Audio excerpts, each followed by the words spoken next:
Assalamualaikum warahmatullahi wabarakatuh.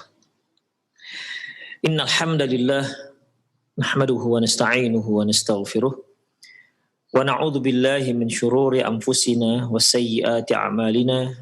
May yahdihillahu fahuwal muhtadi wa may yudlil falan tajida lahu waliyyan mursyida.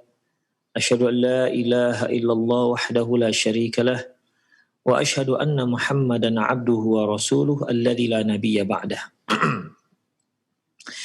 Wa qala Allah Subhanahu wa ta'ala, ya ayyuhalladzina amanu taqullaha haqqa tuqatih wa la tamutunna illa wa antum muslimun.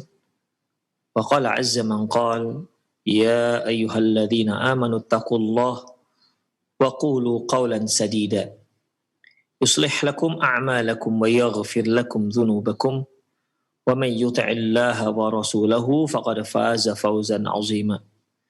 Ya ayyuhan nasu taqu rabbakumul ladzi khalaqakum min nafsin wahidah wa khalaqa minha zawjaha wa batha minhuma rijalan katsiran wa nisaa'a wattaqullaha alladzi tasaaluna bihi wal arham innallaha kana 'alaikum raqiba. Amma ba'du, inna astaqal hadithi kitabullah wa khairal hadi hadi Muhammad sallallahu alaihi wasallam wa syarrul umur muhdatsatuha wa kullu muhdatsatin bid'ah wa kullu bid'atin dhalalah wa kullu dhalalatin finnar. Kaum muslimin dan kaum muslimat, para pemirsa Roja TV dan pendengar radio Roja dimanapun Anda berada, alhamdulillah pagi hari ini kita kembali bertemu dalam acara perjalanan setelah kematian yang kita sadur, kita ambil dari kitab Qiyamatus Sughra. Para pemirsa rahimani Allahu wa iyyakum, kita telah pelajari bagaimana perjalanan nyawa ataupun ruh manusia ketika dia dipisahkan dari jasadnya, di mana tentunya perlakuan itu terkait dengan bagaimana seorang manusia ketika dia dalam kehidupannya. Jika dia seorang muslim dan dia seorang mukmin, tentunya akan mendapat perlakuan yang luar biasa dan istimewa. Namun apabila dia seorang yang kafir, pelaku dosa, seorang yang durjana, maka perlakuan terhadap ruhnya juga perlakuan yang setimpal dengan apa yang pernah dia lakukan semasa hidupnya. Kedua ruh ini dibawa ke langit juga mendapatkan perlakuan yang berbeda tentunya. Ruh orang mukmin akan mengeluarkan aroma wangi yang luar biasa sehingga semua penduduk langit bermohon kepada Allah, berdoa kepada Allah agar ruh tersebut lewat dari sisi mereka. Adapun untuk ruh orang kafir, maka mereka berdoa semoga ruh tersebut tidak lewat dari sisi mereka. Begitupun ikhwah, ketika ruh kafir ini ingin naik ke langit dunia dan minta dibukakan pintu langit, ternyata tak dibukakan. Sampai Rasulullah SAW menyebutkan dengan ungkapan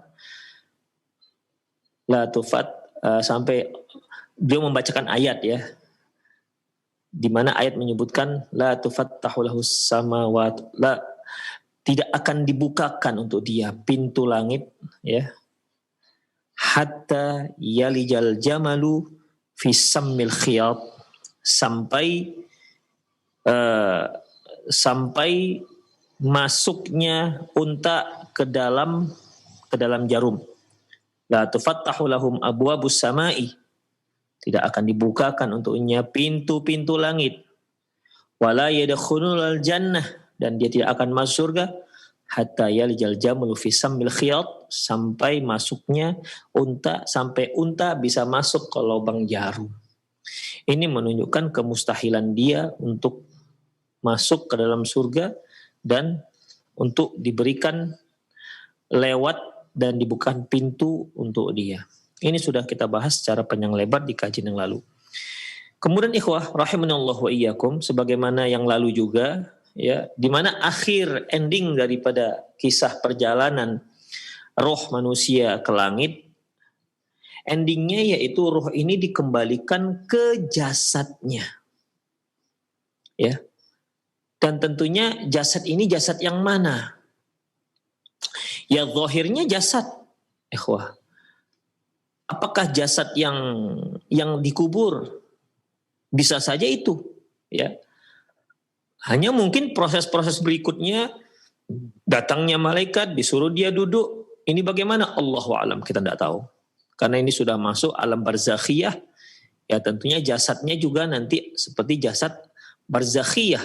Demikian ikhwah. Baik, selanjutnya berarti sini setelah dibawa ke langit, dikembalikan ke jasadnya, maka dimulailah alam kubur. Ya, dimulailah kisah alam kubur. Inilah perjalanan ruh tadi ikhwah. Ya, kajian kita perjalanan setelah kematian, inilah perjalanan ruh kita. Dia dibawa ke langit, dicabut oleh malaikat, dibawa ke langit, kemudian dikembalikan ke jasadnya. Demikian. Dan sekarang ruh sudah masuk pada episode di awal dari alam kubur atau alam barzakhiyah. Baik, ikhwah azallahu iyyakum. Di dalam kuburan, ya, tentunya tidak ada pemandangan, tidak ada penampakan yang lebih mengerikan ketimbang kuburan, alam kubur tersebut. Dan ini Rasulullah SAW yang mengkisahkan. Diriwayatkan dari Ummu Hani, Maula Utsman bin Affan. Qala, dia berkata, diriwayatkan oleh Hani, bukan Ummu Hani ya. Diriwayatkan oleh Hani, Maula Utsman bin Affan, Maula Utsman bin Affan, mantan hamba sahayanya Utsman bin Affan, dia berkata, nah sedikit info ikhwah, Hani untuk orang Arab, Hani itu nama laki-laki. Beda dengan orang Indonesia. Orang Indonesia memberikan nama Hani itu untuk perempuan. Untuk orang Arab, Hani itu untuk laki-laki. Makanya di sini rawa Hani, bukan rawat, tapi rawa. Rawa Hani Maula Utsman bin Affan, diriwayatkan oleh Hani. Hani Maula Utsman bin Affan meriwayatkan, qala, dia berkata, kana Utsman radhiyallahu anhu idza waqafa ala qabrin baka. Bahwasanya Utsman bin Affan apabila dia berdiri di samping kuburan, beliau menangis terseduh-seduh. Hatta yabulla lihyatahu, hingga jenggotnya basah karena terkena derayan air mata. Faqila lahu, kemudian ditanyakan kepada beliau, kepada Utsman bin Affan, tudhkarul jannatu wan naru fala tabki wa tabki min hadha. Orang mengatakan kepada Utsman bin Affan, Anda ini bagaimana? Ketika surga disebut-sebut, ketika neraka disebut-sebut, Anda tak menangis. Tapi mengapa ketika Anda di sini Anda menangis? Ketika Anda berdiri di samping kuburan, Anda bisa menangis sampai terseduh-seduh seperti itu, sampai basah jenggotnya. Kenapa? Begitulah pertanyaan yang mereka merasa aneh begitu. Bukankah surga dan neraka adalah suatu hal yang sangat dahsyat? Surga dahsyat nikmatnya, neraka dahsyat azabnya. Sementara kuburan, ya inilah kuburan dengan bentuk-bentuk kuburannya. Demikian. Ya tentunya tidak sedahsyat akhirat. Kalaupun ada azab kubur, tidak sedahsyat azab neraka. Kalaupun ada nikmat kubur, tidak sedahsyat nikmat surga. Lantas mengapa ketika disebutkan surga dan neraka Anda nggak menangis? Disebut ketika melihat kuburan Anda menangis. Inilah ungkapan hati yang penanya. Kenapa bisa seperti itu? Sepertinya ada sesuatu di balik ini semua. Jadi dia ingin tahu kenapa, begitu ikhwah. Ini menunjukkan para sahabat itu selalu jeli dalam melihat sahabat-sahabat seniornya. Ini pasti ada sesuatu yang kami nggak tahu ini. Faqal, lantas Utsman bin Affan pun berkata, Inna Rasulullah sallallahu alaihi wasallam qala, Sesungguhnya Rasulullah sallallahu alaihi wasallam pernah bersabda, "Innal qabra awwalu manzilatan min manazilil akhirah." Sesungguhnya kubur adalah tempat singgahan yang pertama di antara tempat singgahan-singgahan akhirat yang lainnya. Ya, perjalanan kita demikian ikhwah, ya. Singgah di kuburan, nanti setelah itu di padang mahsyar, kemudian dan seterusnya.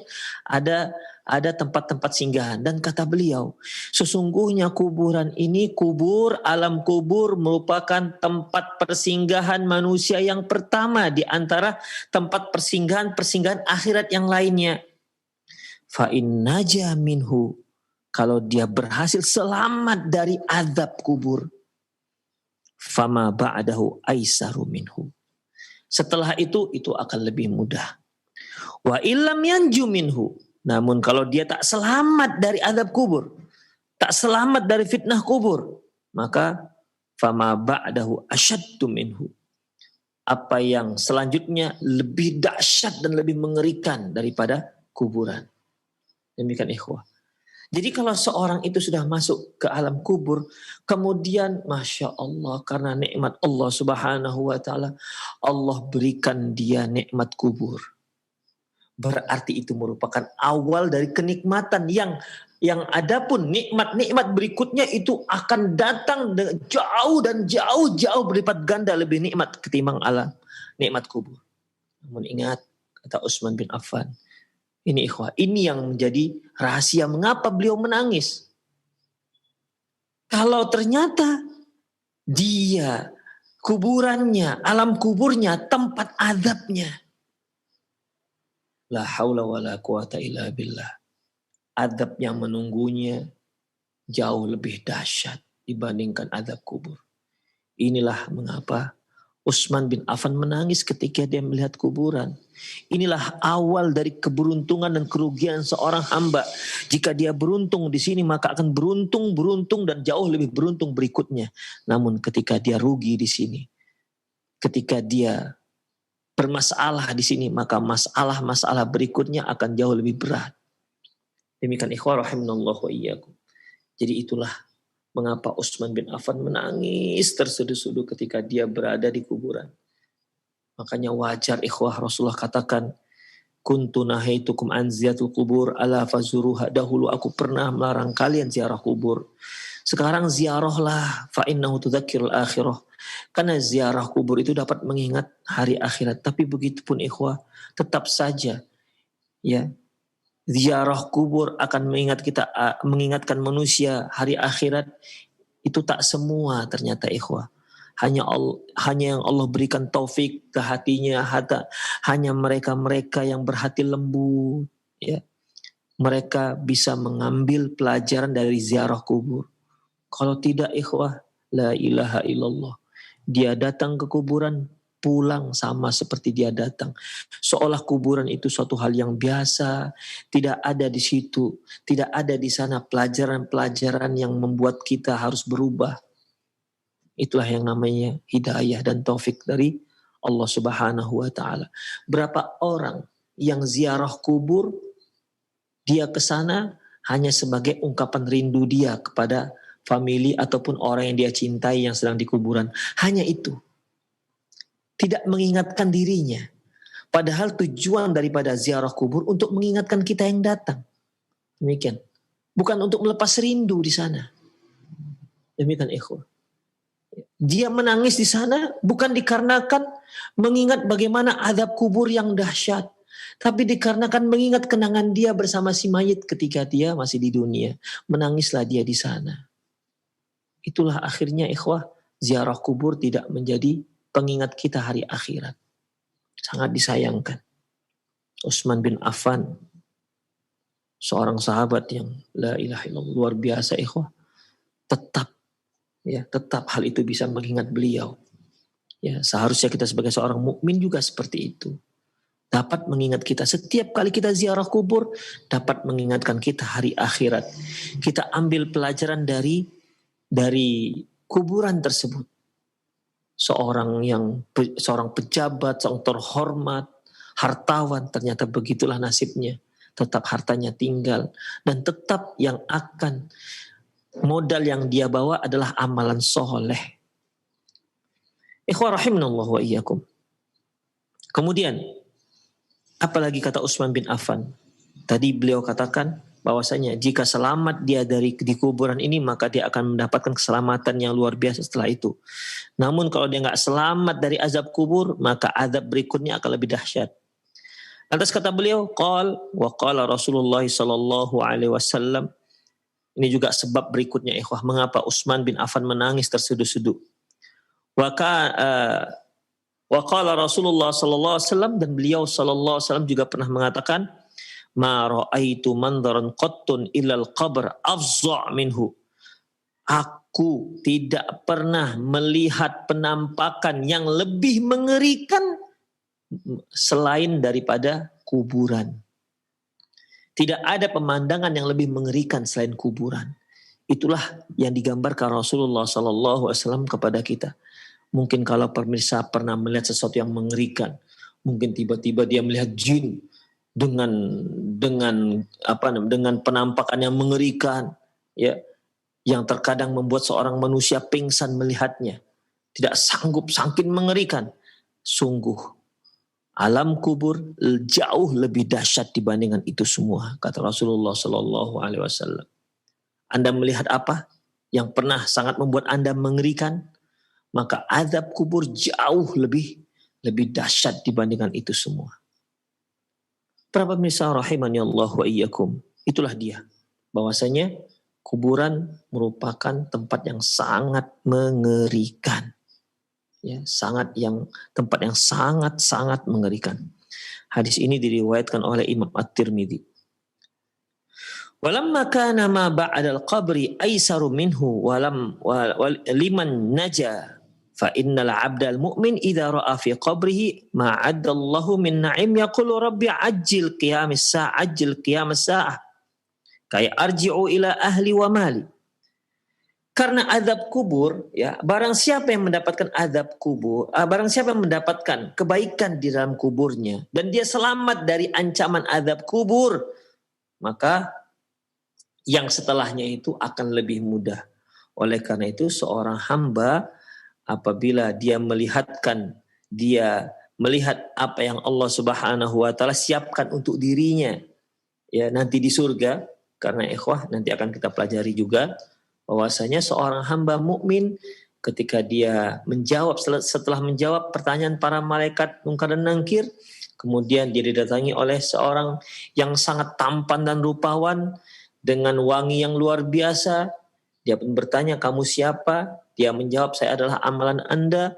Kemudian dibukakan untuk dia pintu surga. Dia melihatlah semua fasilitas yang Allah siapkan untuk dia di surga. Istana-istana, para bidadari-bidadari yang cantik jelita, dengan kebun-kebun buah-buah yang luar biasa. Allah siapkan dan Allah nampakkan tuh, lihat tuh. Ya, itu istanamu, itu bidadarimu, itu hartamu. Semua Allah Subhanahu wa taala perlihatkan kepada dia.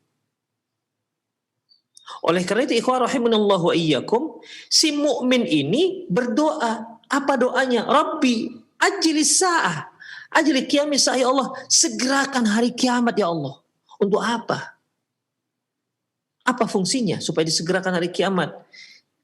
Kaima arji'u ila ahli wa mali, agar aku bisa kembali ke keluargaku dan ke hartaku. Maksudnya ke surga. Bukan keluarga harga yang ada di dunia, enggak. Supaya dia bisa masuk surga bersama istri-istrinya yang sedang menanti. Itu maksudnya. Kalau seandainya yang dimaksud adalah agar aku bisa kembali kepada keluargaku dan hartaku, maksudnya di dunia, tentu yang dia minta bukan Rabbi ajil qiyamas sa'ah, ya Allah segerakan hari kiamat. Enggak, itu yang permintaannya. Tentu permintaannya, ya Allah kembalikan aku ke dunia. Tapi nggak membuat tertarik. Seorang ikhwah kalau sudah sampai memijakkan kaki di alam akhirat, dia nggak akan tertarik lagi dengan dunia, nggak akan tertarik, yakinlah ikhwah. Kita karena masih di dunia ini, maka ketertarikan kita terhadap dunia itu sangat besar. Tapi nanti ketika pertama sekali kita berada di alam barzakh, maka sedikit pun tidak ada ketertarikan kita dengan kemewahan dunia, sedikit pun. Makanya Rasulullah SAW pernah berkata kepada para sahabat, ini siapa penghuni kuburan ini? Diberitahu oleh para sahabat. Apa kata beliau setelah itu? Sungguh 2 rakaat lebih dia sukai ketimbang dunia dan seisinya. Insya Allah. Itulah dia ikhwah. Gak ada harganya dunia ini. Itulah dia. Ya. Makanya gak mungkin dia minta balik untuk kembali ke keluarga dia dan kembali kepada harta dia. Berapalah harta yang dia miliki di dunia jika dibandingkan dengan akhirat. Bayangkan ikhwah, selendang seorang bidadari itu lebih mahal, lebih mulia ketimbang dunia dan seisinya. Tuh selendangnya tok. Hanya selendangnya. Seandainya seorang bidadari muncul di dunia, niscaya dunia ini akan dipenuhi dengan aroma wangi tuh. Itulah dia kenyataannya ikhwah. Sebagaimana yang diberitakan Rasulullah Sallallahu Alaihi Wasallam. Makanya yang dimaksud Rabbi, Akimisah, Rabbi ajil qiyamis sa'ah likaima arji'u ila ahli wa mali. Ya Allah, segerakan hari kiamat agar aku bisa kembali kepada keluargaku dan aku bisa kembali kepada hartaku. Maksudnya surga. Demikian ikhwah rahimanallahu iyyakum. Wal abdul kafir. Adapun seorang kafir, al-fajir, penjahat, idza ra'a ma 'addallahu lahu min al-'adzab syadid, apabila dia melihat apa yang Allah siapkan untuk dia dari azab yang dahsyat, fa innahu yaqulu 'ala raghmi mimma huwa fihi min al-'adzab, sesungguhnya walaupun dia sedang diazab dengan azab yang dahsyat, itu pun dia berdoa, Rabbi la tuqim sa'ah. Ya Allah, jangan terjadikan hari kiamat. Ya Allah, janganlah terjadi hari kiamat, ya Allah. Kenapa demikian? Padahal dia sekarang sedang diazab dalam kuburnya. Diazab. Itu pun dia berdoa, ya Allah, janganlah terjadi hari kiamat. Padahal dia sedang diazab. Mengapa demikian, ikhwah? Karena apa, ikhwah? Karena azab yang menanti dia di hari kiamat itu jauh lebih dahsyat ketimbang azab yang sedang dia terima pada saat itu. La haula wa la quwata illa billah. Para pemirsa rahimani Allah wa iyyakum. Ya. Sebenarnya Allah Subhanahu wa taala telah memberitahu kita di saat seorang akan meninggal dunia, seperti yang pernah kita pelajari. Ya, seperti yang pernah kita pelajari. Rasulullah sallallahu alaihi wasallam mengatakan, Innal mu'min idza hadarahul maut busyira biridwanillahi wa karamati. Seorang mukmin apabila datang kematiannya, maka akan diberikan kabar gembira kepada dia bahwa dia akan mendapatkan keridhaan Allah dan akan mendapatkan kemuliaan dari Allah. Maka apa reaksi dia, ikhwah? Fama kana syai'un ahabba ilaihi mimma amamah. Tidak ada satupun, ya, tidak ada satupun yang lebih dia sukai ketimbang yang ada di hadapannya.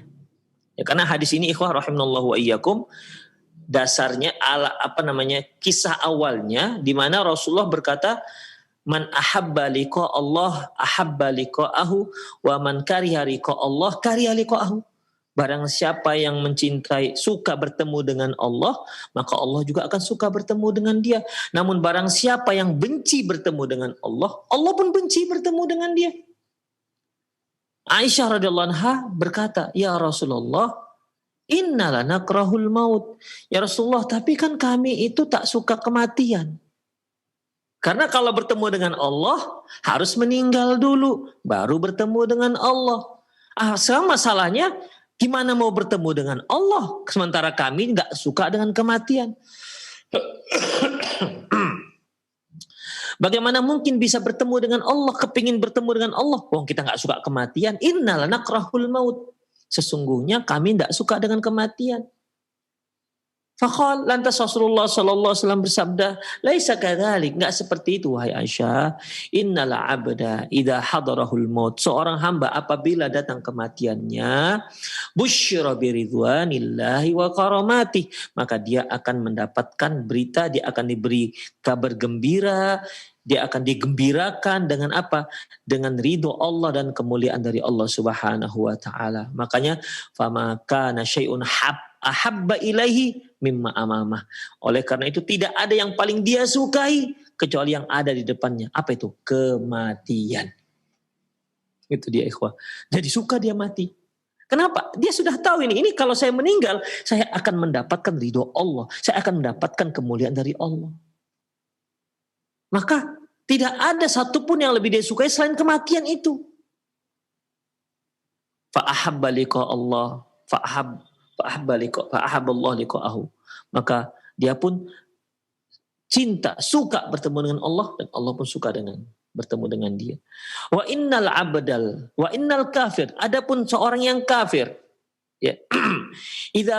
Idza hudira, apabila datang kematiannya, busyra bil adzabi wal uqubati, bi'adzabillahi wa uqubati, maka dia diancam dengan azab Allah dan hukuman dari Allah Subhanahu wa taala. Maka akibatnya fama kana syai'un akrahu ilaihi mimma amamah. Maka tidak ada satupun yang paling dia benci selain yang di depannya. Apa itu? Kematian. Tak suka dia mati. Karena dia tahu, ikhwah. Dia tahu setelah kematian maka dia akan diancam azab dan hukuman Allah Subhanahu wa taala. Diancam azab dan siksaan dari Allah Subhanahu wa taala. Akhirnya fakariha liqa Allah, fakarihallahu liqa'ahu. Maka dia pun akhirnya tidak suka bertemu dengan Allah, karena dia tahu kalau dia bertemu dengan Allah akan dapat azab, akan mendapat kemurkaan dari Allah Subhanahu wa taala. Seperti kita misalnya, kalau kita tahu kita telah membuat marah atasan kita, kan kita gak berani bertemu dengan atasan kita. Kita kalau sempat bersalah dengan orang tua kita gak berani ketemu dengan mereka. Demi apalagi ini, ikhwah.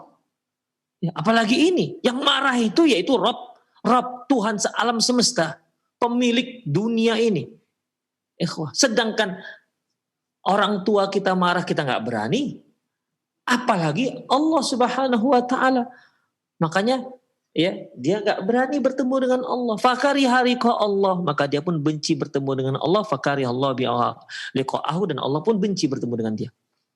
Demikian ikhwah rahimanillahu wa iyyakum. Ya. Jadi ketika dia ketika dia akan dicabut nyawanya, di situ dia sudah mengetahui bagaimana nasib dia berikutnya. Demikian ikhwah. Ditambah lagi ketika dia masuk ke dalam kubur, tambah lagi ketika dia mendapat penghormatan di saat ruhnya dibawa ke langit. Ya, di situ sudah ketahuan ini kemana nanti. Di alam kubur pun ikhwah rahimanallahu wa iyyakum, ya, sudah bisa dia tebak apa yang akan dia dapati. Demikian ikhwan rahimanallahu wa iyyakum. Itulah mengerikannya alam kubur tersebut. Ya, mengerikan alam kubur tersebut. Baik. Kemudian ikhwah rahimanallahu wa iyyakum. Zulmatul qabr. Bagaimana pula dengan kegelapan alam kubur? Di sini disebutkan hadis secara ringkas, namun kita ambil hadis yang lengkap dari kitab Ahkamul Janaiz terkait dengan gelapnya alam kubur. An Abi Hurairah radhiyallahu anhu anna imra'atan sauda'a kanat taqummu al-masjid. Kata beliau, yaitu Abu Hurairah radhiyallahu anhu, bahwasanya seorang wanita hitam. Ya, ini ada khilafiyah dengan para ulama apakah dia wanita ataukah pria. Tapi kalau Syekh Muhammad Nasir Al-Albani dalam kitab Ahkamul Janaiz, beliau merojihkan wanita, bukan pria.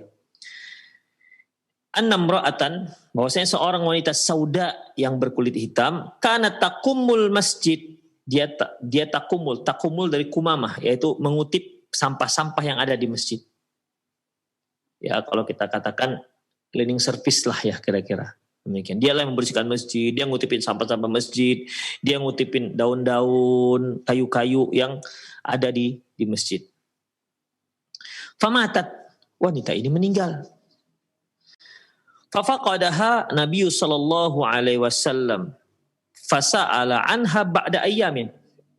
Lantas setelah beberapa hari Rasulullah tertanya-tanya, ini perempuan kemana? Ya. Dan akhirnya beliau tanya, ibu fulan mana? Kok nggak nampak-nampak? Itulah kalau bahasa kita ya. Kenapa nggak kelihatan sudah beberapa hari? Biasanya nampak dia mengutipin sampah-sampah. Ini kenapa nggak kelihatan sudah beberapa hari? Rasulullah nggak tahu kalau dia sudah meninggal dan sudah dikebumikan. Faqila lahu, lantas dikatakan kepada beliau, innaha matat. Ya Rasulullah, dia sudah meninggal dunia. Faqal, beliau katakan, hala kuntum adantumuni. Loh, kenapa kalian tidak beritahu aku dengan wafatnya si wanita ini? Kenapa nggak beritahu aku, kata Rasulullah. Qalu, sahabat mengatakan, matat minal laili wa dufinat wa karina an nuqidhaka. Ya Rasulullah, meninggalnya malam hari. Ya Rasulullah, meninggalnya malam hari dan kami tidak ingin mengganggu istirahat Anda. Itu alasan sahabat mengapa tidak membangunkan Rasulullah Shallallahu Alaihi Wasallam. Kemudian, faqala, beliau katakan, dalluni ala qabriha, fadalluhu. Tunjukkan aku di mana kuburannya. Tunjukkan aku sekarang di mana kuburannya. Kemudian para sahabat pun menunjukkan di mana kuburannya. Fa'ata qabraha fasalla 'alaiha. Lantas Rasulullah sallallahu alaihi wasallam salat, ya, mendatangi kuburannya dan salat di kuburan tersebut. Summa qala, kemudian beliau mengatakan bahwasanya inna hadhil quburah mamlu'atun dzulmatan ala akhiha. Ala ahliha, sesungguhnya kuburan ini ya itu sangat gelap bagi penghuninya. Sesungguhnya kuburan ini sangat gelap bagi penghuninya. Wa innallaha azza wa jalla munawwiruha lahum bisolati 'alaiha. Sesungguhnya Allah Subhanahu wa taala akan menerangkan kuburan tersebut dengan aku menyolatkan si mayit. Demikian ikhwah. Ya. Jadi kalau aku sholatkan si mayit, maka kuburannya akan menjadi terang benderang. Demikian ikhwah rahimanallah wa iyyakum. Nah, itu menunjukkan bahwasanya kuburan itu gelap. Makanya Rasulullah SAW pernah bersabda bahwasanya meminta kepada para sahabat, coba jangan sampai ada seorang mayit pun yang meninggal dunia kecuali kalian beritahukan kepadaku agar aku sholatkan. Demikian. Ini hadis dari Zaid bin Sabit, ya. Zaid bin Sabit ini adalah kakak ataupun abang daripada Zaid bin Sabit. Ini Yazid, ya. Yazid bin Sabit, dari hadis dari Yazid bin Sabit, abang daripada Zaid bin Sabit. Dia berkata, "Kharajna ma'an Nabi sallallahu alaihi wasallam dzata yaumin." Ketika kami keluar bersama Nabi SAW di suatu hari, falamma waradal Baqi', ketika beliau sampai di Baqi', fa idza huwa biqabrin jadidin, beliau melihat ada kuburan baru. Fasa'ala anhu, lantas beliau pun bertanya, ini kuburan siapa ini? Faqalu fulanatun min bani fulan. Ya Rasulullah, si fulanah, ibu fulan, ya, dari bani fulan. Qala fa'arafa, dan ternyata Rasulullah mengenal ibu itu. Wa qala ala adantumuni biha. Loh, kenapa kalian enggak kasih tahu aku ketika dia meninggal?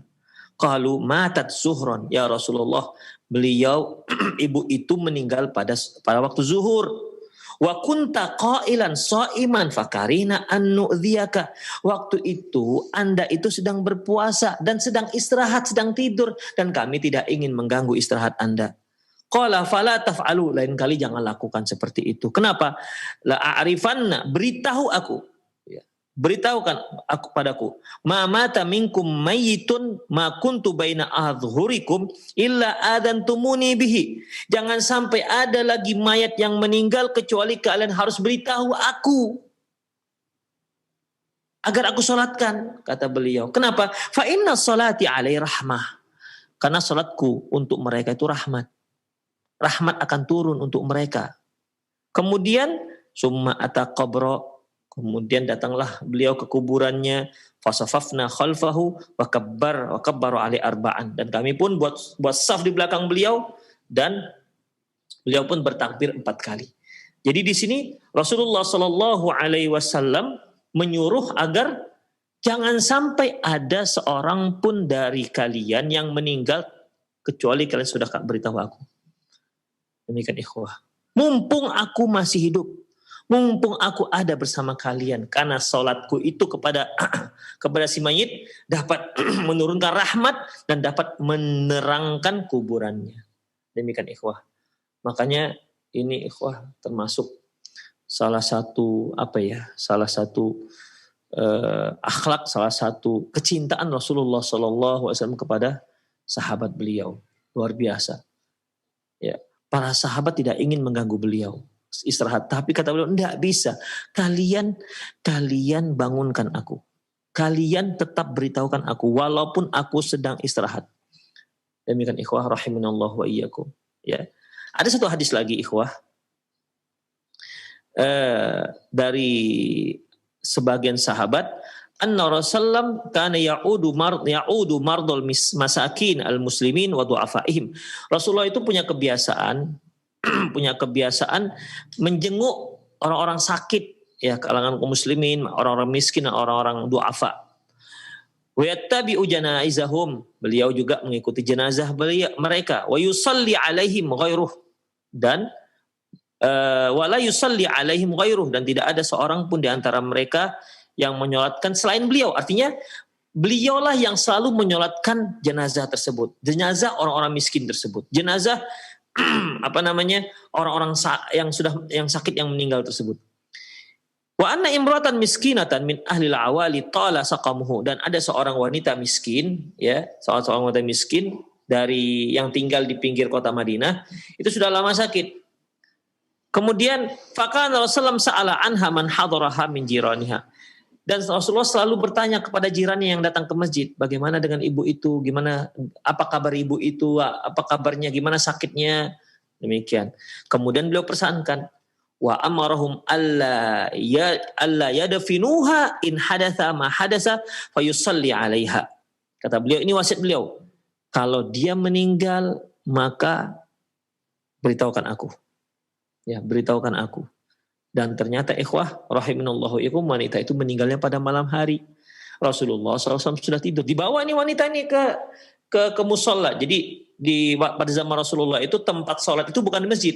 Maksudnya tempat sholat jenazah itu bukan dalam masjid, tapi ada di luar masjid itu ada musola khusus untuk sholat jenazah.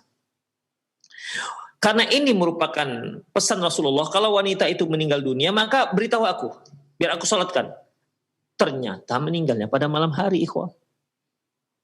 Dibawalah wanita ini ke masjid, ke musola dekat masjid untuk disolatkan dengan beberapa jenazah yang lainnya. Ternyata Rasulullah sudah tidur. Para sahabat segan membangunkan Rasulullah Sallallahu Alaihi Wasallam. Pagi harinya, ya akhirnya ya mereka solatkan sendiri. Mereka solatkan, kemudian mereka kuburkan. Pagi harinya kembali beliau tanya kepada jiran tetangga si wanita itu, gimana ibu itu? Gimana sakitnya? Ya Rasulullah sudah meninggal tadi malam. Loh, kata Rasulullah, meninggal tadi malam. Kenapa gak kasih tahu aku? Lantas beliau pun sama perlakuannya terhadap wanita yang membersihkan masjid. Dia pun tunjukkan kepadaku di mana kuburannya, dan akhirnya Rasulullah pun sholat di sana, sholat jenazah bersama para sahabat. Demikian ikhwah rahimanallahu wa iyyakum. Ya, ini upaya apa? Untuk menyinari, memberikan cahaya untuk kuburan tersebut. Jangan sampai jangan sampai ada mayat yang meninggal pada zaman beliau, mumpung beliau masih hidup, kuburannya gelap. Jadi beliau upayakan tetap beliau upayakan, beliau sholatkan. Walaupun siapapun orangnya, yang jelas dia muslim, mau dia orang miskin, mau dimanapun dia tinggal, bawa kemari, kata Rasul, biar aku sholatkan. Demikian ikhwah rahimanallahu wa iyyakum. Para ulama mengambil kesimpulan dari hadis ini bahwasanya penyelenggaraan jenazah itu harus disegerakan. Ya. Rasulullah pesan saja ikhwah. Rasulullah itu memesan ya. Rasulullah pesankan bahwasanya nanti kalau dia meninggal beritahu aku. ya, supaya kuburannya bisa terang. Demikian ikhwah. Dan ternyata karena beliau sudah istirahat, para sahabat nggak mau membangunkan. Coba bayangkan ikhwah, untuk menyegerakan jenazah, para sahabat tidak membangunkan Rasulullah. Padahal Rasulullah sudah pesan. Namun begitupun ketika Rasulullah tahu bahwasanya beliau tidak diberitahu, beliau tidak mengkritik, kenapa kalian kubumikan sebelum aku sholatkan. Enggak itu yang beliau kasih tahu. Enggak itu yang beliau kritik. Yang beliau kritik, kenapa kalian tidak beritahu aku? Itu yang beliau kritik. Adapun penyelenggaraan jenazahnya tetap disegerakan. Demikian ikhwah rahimanallahu ikum, di antara faedah yang bisa kita ambil dari hadis wanita yang takumul masjid, yang takumu dari pakai qaf ya, yang takumu dari kumamah, yaitu yang mengutip sampah-sampah yang ada di masjid. Demikian ikhwah rahimanallahu wa iyyakum. Selanjutnya ikhwah azanallahu wa iyyakum, satu poin lagi ya, satu permasalahan lagi, yaitu dhammatul qabri. Dhammatul qabri yaitu himpitan kuburan. Ikhwah, ternyata di alam barzakh nanti semua orang akan dihimpit oleh kuburannya tanpa terkecuali. Besar, kecil, miskin, kaya, soleh, enggak soleh, takwa, mau dia orang mukmin, mau dia orang kafir, mau dia orang sahabat, ternyata ikhwah semuanya dihimpit oleh kuburan. Ya, semuanya akan merasakan himpitan kuburan tanpa terkecuali. Ketika mayat itu diletakkan di kuburannya, maka di situ akan mengalami himpitan kuburannya. La yanju minha ahadun kabiron kana aw saghiran. Tidak ada seorang pun yang bisa terlepas dari himpitan tersebut. Mau dia orang dewasa maupun anak kecil. Solihan aw talihan. Baik dia orang soleh maupun dia orang yang tidak soleh. Ini berdasarkan hadis Rasulullah SAW. Kama ja'a fil ahadithi, sebagaimana yang disebutkan dalam beberapa hadis, anna qabra dumma Sa'd bin Mu'adz, bahwasanya kuburan ya telah menghimpit Sa'ad bin Mu'adz. Wa huwa alladhi taharraka li mautihil arsy. Padahal meninggalnya Mu'adz itu bergetar arsy. Ya, sebagaimana sabda Rasulullah SAW, ihtazza al-arsyu biwafati Sa'ad bin Mu'adz. Sungguh aras bergetar dengan wafatnya Sa'ad bin Mu'adz. Kemudian wa futihat lahu abwabus sama, dibukakan untuk dia pintu langit. Ketika Sa'ad bin Mu'adz itu meninggal ikhwah, ya, ketika Sa'ad bin Mu'adz itu meninggal, aras bergetar, pintu langit dibuka, pintu-pintu langit, futihat alahu abwabus sama, dibukakan untuk dia pintu-pintu langit. Wa syahidahu sab'una alfam minal malaikah, dan dia disaksikan, kematiannya disaksikan oleh 70 malaikat. Insyaallah. Berarti ini orang yang luar biasa ikhwah. Kematiannya bukan hanya disaksikan oleh manusia, tapi ternyata disaksikan juga malaikat 70.000 orang.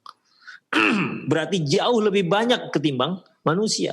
Siapa di antara kita yang disaksikan oleh 70.000? 70.000 ikhwah. Bukan 7.000, 70.000 malaikat.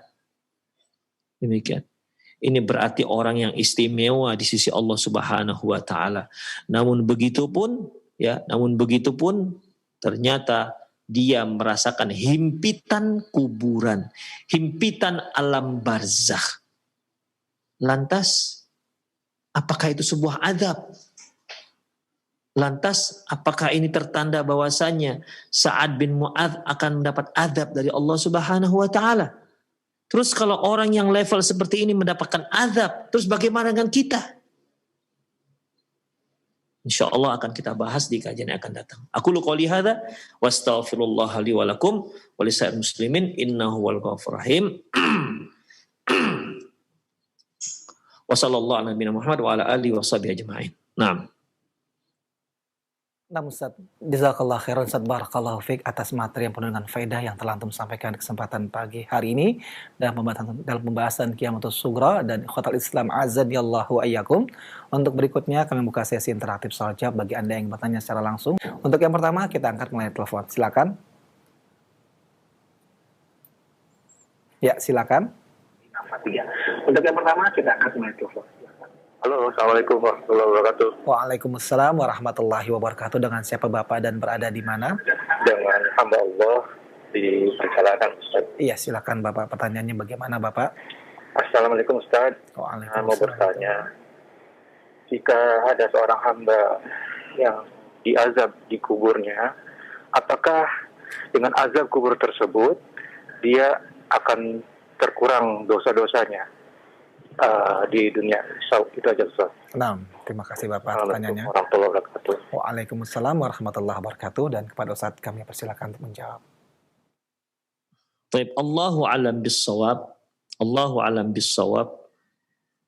Sebagaimana hadis yang disebutkan barusan, ikhwah, yang disebutkan barusan, baru saja bahwasanya azab kubur itu bukan untuk menghapus dosa, ya, tapi dia merupakan salah satu hukuman yang Allah Subhanahu wa taala siapkan untuk seorang durhaka, seorang yang durjana, seorang hamba yang kafir. Makanya Utsman bin Affan menyatakan faman lam yanju faman naja minha wa kana ba'dahu aisaru minhu.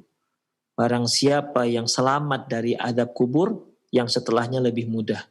Wa man lam yanju, tapi bagi siapa yang tidak selamat, artinya dia mendapat azab kubur, wa kana ba'dahu asyaddu minhu, dan setelahnya itu akan lebih dahsyat.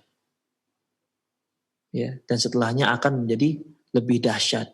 Oleh karena itu, azab kubur dan azab neraka ini merupakan satu kesatuan daripada hukuman yang Allah siapkan untuk orang-orang yang durhaka kepadanya. Orang-orang yang tidak mengindahkan hukum-hukumnya. Orang-orang yang tidak mengindahkan perintah-perintahnya. Dan itu merupakan muqaddimah daripada siksaan, muqaddimah daripada hukuman. Demikian ikhwah. Ya. Itu yang kalau kita lihat dari pernyataan Utsman bin Affan. Faman naja minhu fakana ba'dahu aisaru min, faman lam yanju minhu fakana ba'dahu asyad. Yang selamat maka setelahnya akan lebih mudah, yang tak selamat setelahnya akan lebih dahsyat. Sekali lagi ya, azab kubur merupakan satu kesatuan dari hukuman yang Allah Subhanahu wa taala siapkan untuk penghuninya, dan itu merupakan muqaddimah daripada azab. Sebagaimana mereka mendapatkan nikmat kubur, itu merupakan muqaddimah daripada nikmat yang Allah Subhanahu wa taala siapkan. Azab kubur muqaddimah azab, muqaddimah hukuman. selain neraka yang telah Allah siapkan untuk dia, dan nikmat kubur merupakan muqaddimah daripada balasan baik yang Allah berikan kepada seorang mukmin, yang setelah itu Allah siapkan yang lebih baik, yaitu surga jannat naim. Allahu a'lam bishawab. Nah Ustaz, jazakallah khairan Ustaz, barakallahu fiik atas jawaban yang telah antum sampaikan Ustaz, dan ikhwatal Islam azanillahu ayyakum. Untuk pertanyaan berikutnya kami angkat melalui pesan singkat dan pendengar kita di Padang. Beliau bertanya, Ustaz, apa benar anak-anak yang meninggal sebelum balik bisa membawa orang tuanya masuk ke dalam surga? Lalu bagaimana jika orang tuanya adalah orang yang jahat atau yang suka berbuat maksiat, Ustaz? Silakan Ustaz. Barakallahu fiik. Anak yang belum balik apakah bisa mengajak orang tuanya masuk ke dalam surga? Ikhwah, Allahu a'lam bissawab. Zahir daripada ayat, daripada hadis Rasulullah Sallallahu Alaihi Wasallam bahwasanya apabila seorang anak meninggal dunia, ya, meninggal dunia dan dia belum balik, maka di akhirat nanti dia akan disuruh oleh Allah Subhanahu wa taala masuk ke dalam surga. Kemudian mereka mengatakan, ya Allah, kami nggak akan masuk sampai orang tua kami masuk. Akhirnya Allah suruh mereka dan orang tua mereka masuk ke dalam surga. Ya, Allah suruh mereka dan orang tua mereka masuk ke dalam surganya Allah Subhanahu wa taala. Demikian juga seorang wanita yang meninggal dikarenakan melahirkan. Rasulullah SAW menyebutkan dia nanti di hari akhirat, ya, wanita tersebut termasuk mati syahid, salah satu salah satu dari alamat husnul khotimah, dan anaknya akan menarik orang tuanya dengan tali plasentanya ke dalam surga. Lantas bagaimana kalau orang tuanya seorang yang durjana, atau orang kafir misalnya, atau orang yang tidak pun kafir, ya ikhwah, atau seorang yang suka atau pelaku maksiat? Allahu a'lam bissawab. Ini tinggal bagaimana Allah Subhanahu wa taala mengizinkan si anak tersebut. Tapi zahir hadisnya seperti itu, ikhwah. Di mana Allahu a'lam, Rasulullah juga tak sebutkan kriteria orang tua yang mendapatkan keistimewaan ini dari anaknya yang meninggal dari kecil. Demikian. Sebagaimana juga Rasulullah pernah mengatakan, barang siapa yang memiliki 3 orang anak meninggal sebelum balik, maka itu akan menjadi hijab dia dari api neraka. Rasulullah tak sebutkan kriterianya. Kriteria orang tua yang bagaimana? Apakah memang syarat dan ketentuan yang berlaku? Allahu a'lam bishawab. Zahirnya hadis tidak sebutkan seperti itu, ada syarat-syaratnya. Demikian. Ya. Jadi orang tua selama dia masih muslim, kalau dia punya anak dan meninggal 3 orang yang belum balik, ya, 3 orang belum balik, maka akan menjadi hijab bagi dia untuk dia dan api neraka. Dia tak masuk api neraka. Allahu a'lam kita. Bagaimana, apakah ada syarat-syaratnya? Ya, tentunya kalau kita katakan harus ada syarat-syaratnya, yang ketentuan yang berlaku untuk dia, baru dia bisa dimasukkan oleh anaknya masuk ke dalam surga, atau baru dia bisa atau kapan dia menjadi hijab, kapan ketiga anak yang meninggal masih kecil ini akan menjadi hijab, harus ada syarat-syaratnya, ya. Harus ada syarat-syaratnya. Yang jelas pertama syaratnya dia harus seorang muslim, itu dia. Adapun berikutnya Allahu a'lam bishawab. Apakah bisa saja Allah akan ampunkan dosanya karena dia masih dalam kategori muslim, karena kesabaran dia dengan meninggalnya 3 orang anak, ya. Kalau Syekh Al-Albani rahimahullah dalam kitab beliau Ahkamul Janaiz, beliau menyebutkan bahwasanya ya dia sabar dengan cobaan yang Allah berikan. 3 orang anak meninggal dunia sebelum balik. Sahabat nanya, bagaimana kalau 2 orang ya Rasulullah? Apakah juga demikian? 2 orang juga. Hanya sahabat mau bertanya bagaimana 1 orang, malu, tidak lagi bertanya. Demikian ikhwah, azinallahu. Jadi Allahu a'lam bishawab, ya, Allahu a'lam bishawab. Bisa saja Allah Subhanahu wa taala ampunkan dosa orang tua tersebut karena kesabaran dia, ketabahan dia dengan cobaan yang Allah Subhanahu wa taala berikan, ya. Atau mungkin ada sebab lain, Allahu a'lam bishawab. Yang jelas syarat pertama tentunya dia beriman, yang kedua dia ridho dengan ketentuan Allah Subhanahu wa taala dengan cobaan yang Allah berikan kepada dia dengan meninggalnya anaknya, ya, 3 atau 2 orang. Allahu a'lam bishawab. Nah, Ustaz, jazakallah khairan, barakallahu fiik Ustaz atas jawaban yang antum sampaikan Ustaz. Ikhwatal Islam azani Allahu ayyakum. Untuk berikutnya kita akan angkat pertanyaan terakhir di kesempatan pagi hari ini. Ya, silakan. Assalamualaikum. Waalaikumsalam warahmatullahi wabarakatuh. Dengan siapa Ibu dan berada di mana?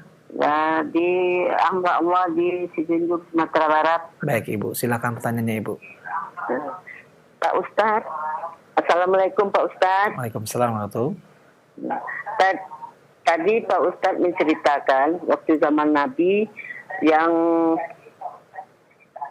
orang Muslim meninggal, kalau Nabi mensolatkan dapat kuburannya disinari, mendapat sinar cahaya dari Nabi yang menyolatkan. Tapi bagaimana dengan kita umatnya yang sekarang? Apakah yang menyinari kuburan kita nanti kita sebagai orang Muslim? Terima kasih. Assalamualaikum warahmatullahi wabarakatuh. Baik Ibu, terima kasih banyak. Waalaikumsalam warahmatullahi wabarakatuh. Dan kepada Ustadz kami persilakan untuk menjawab. Jazakillah khairan bagi Ibu yang dari Sumatera Barat, ya, barakallahu fiik. Tentang zaman Rasulullah Sallallahu Alaihi Wasallam yang beliau katakan tadi bahwasanya apabila beliau menyolatkan innas salati, sesungguhnya solatku untuk kaumku itu dapat menurunkan rahmat dan dapat menerangkan kuburan mereka.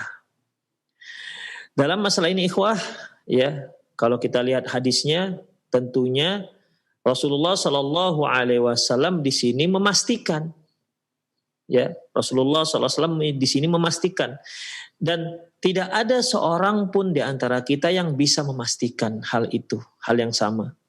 Makanya ini merupakan kekhususan Rasulullah Sallallahu Alaihi Wasallam. Dan adapun untuk umatnya, ya, kita tidak bisa memastikannya. Kita hanya bisa mendoakan, melapangkan ya Allah, lapangkan kuburannya, ampunkan ya Allah. Ya, ampunkan dosanya, lapangkan kuburannya, dan seterusnya. Kita hanya bisa mendoakan. Termasuk kalau kita mendoakan, ya Allah, sinari kuburannya, boleh, ya, gak ada masalah. Demikian.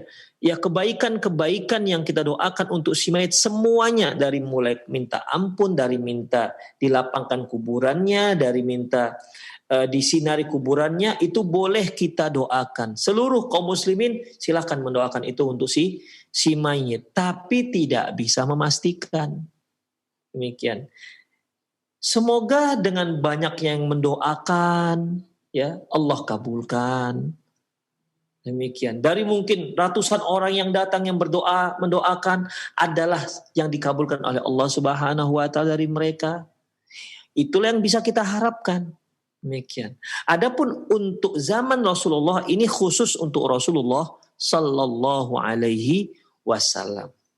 Ya, khusus untuk Rasulullah SAW. Makanya kata beliau, jangan sampai ada seorang pun yang meninggal di antara kalian sementara aku itu masih ada di sini. Aku masih hidup. Jangan sampai ada yang meninggal kecuali aku sholatkan. Demikian. Ya, itu menunjukkan, sekali lagi itu menunjukkan bagaimana sayangnya Rasulullah Sallallahu Alaihi Wasallam kepada umat Islam. Ya, sangat sayang Rasulullah Sallallahu Alaihi Wasallam kepada kaum muslimin. Demikian ikhwah rahimanallah wa iyyakum. Sebagaimana firman Allah Subhanahu wa taala, ya,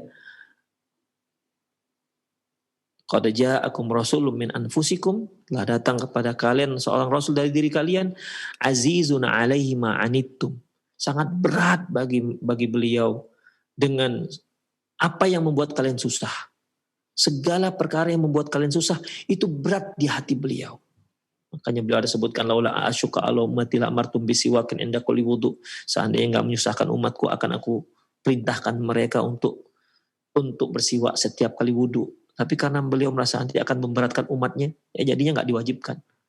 Azizun 'alaihi ma anittum wabil mu'minina raufur rahim, dan untuk orang mukmin dan sangat sayang dan penyayang kepada orang-orang mukmin. Itulah Rasulullah Sallallahu Alaihi Wasallam. Demikian para pemirsa Roja TV dan pendengar radio Roja dimanapun Anda berada, semoga sedikit yang tadi saya sampaikan bermanfaat. Mohon maaf atas segala kesilafan. Aqulu qouli hadza wastaghfirullah li wa lakum wa lisal muslimin innahu huwal ghafurur rahim. Assalamualaikum warahmatullahi wabarakatuh.